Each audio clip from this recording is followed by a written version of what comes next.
fa vaovao manaraka dia ho rahantsika ny fitsidiana na rahanasa izay nataony ministra ny Jono tany Morondavatany tao amin'ny tany mifaritry Menabe izany raha ny marimarina kokoa. Gérald Ratsimbazafi no mitatitra antsika izay vaovao izay.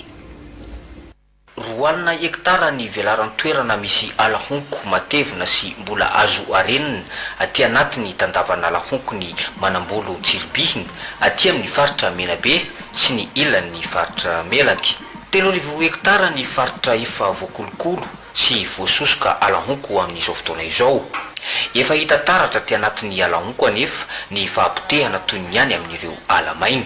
Miteraka olana izany eo amin'ny fiarian'ny vahoaka ety fotony izay mivelona mivantana amin'ny alahonko raha tsy laza afa-tsy ny fianan'ny drakaka na krab sy ny hazandrano izay mampalaza ny Menabe ary tena manimba ny tontolo iainana amin'ny ankapobeny. Misy ny famadiany ireo olona mpamboly zany ireo alahonko ireo ho lasa avadika tanimbary.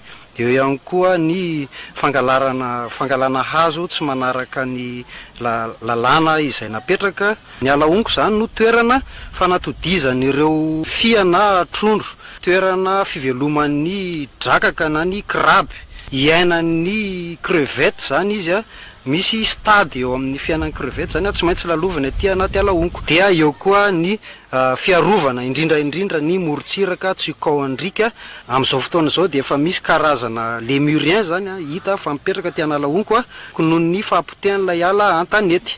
Hampitomboina amin'ny folo heny ny alahonko eto Madagasikara araky ny vinan'ny fitondram-panjakana. Ao anatin'izay alahonko izay no misy ny fahafahantsika manao fitantanana maharitra sy azo avaozina reny arena anatin'ny rano reny. Ny fampianarantsika ireo ankizy na ny tanora amin'ny fikajiana ny alahonko dia efa fanomezana sady ny andraikitra hoe eo am-pelatananareo ny fitantanana maharitra ny arena izay misy ety fotony. Tsy ela koa izay Madagasikara zany dia misitraka ilay antsoina hoe crédit carbone. Ny fahazahoantsika fanitarana ny alahonko io ary izay isan'ny fanamby ataon'ny ministera ankehitriny dia midika koa zany fa ahafahantsika misitraka n'ilay famatsimbola anatin'ny hoe crédit carbone io. Tanga 10,000 alina no natsatoka eto amin'ny toeram-pambolena alahonko eto Kimony ity. Hetsika izay nanamariana ny andro raisam-pirenena ho an'ny fambolena alahonko isaky ny 12 Jolay.